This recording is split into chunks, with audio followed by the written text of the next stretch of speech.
आपण लोणच्यासाठी कैऱ्या घ्यायच्या.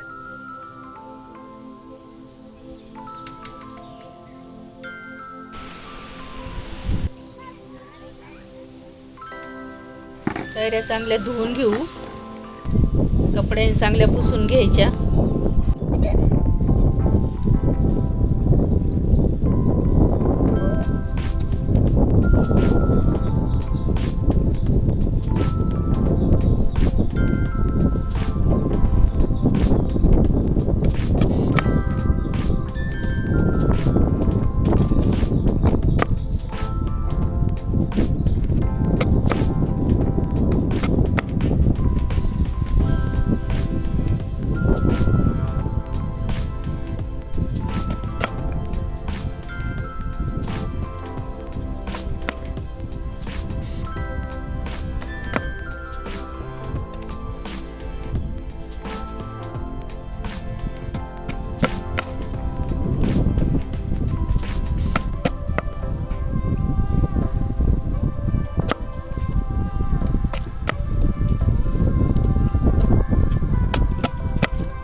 कैरीवरची कोय काढून टाकायची लोणच्यावरची.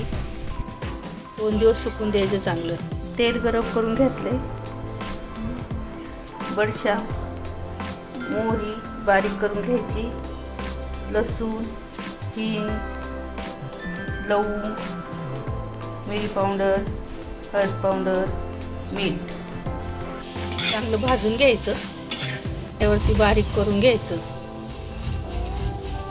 चांगलं बारीक करायचं. लोणच्यावरून तेलाची धार टाकायची, सगळं मिक्स करून घ्यायचं. वरून वाटलेलं मिश्रण टाकायचं. हळद पावडर घालायची, लसूण घालायचा, मीठ घालायचं, हिंग घालायचा, मोहरी पावडर घालायची, मिरी पावडर घालायची. सगळं मिक्स करून घ्यायचं आणि बरणीमध्ये भरून घ्यायचं. थोडं थोडं तेल टाकायचं वरून. पूर्ण तेल भरून घ्यायची बरणी, जेणेकरून लोणचं खराब होऊ नये म्हणून. झाकण घालून ठेवायचं. गोड लोणच्यासाठी गूळ घेऊया, साखर घेऊया, मिरची पावडर घेऊ. चांगली मिक्स करून घेऊ. चांगली मिक्स करून घ्यायचं. बरणीत भरून घ्यायचं. वरून तेल वतायचं. पूर्ण लोणच्याच्या वरती तेल आलं पाहिजे, जेणेकरून लोणचं खराब होत नाही.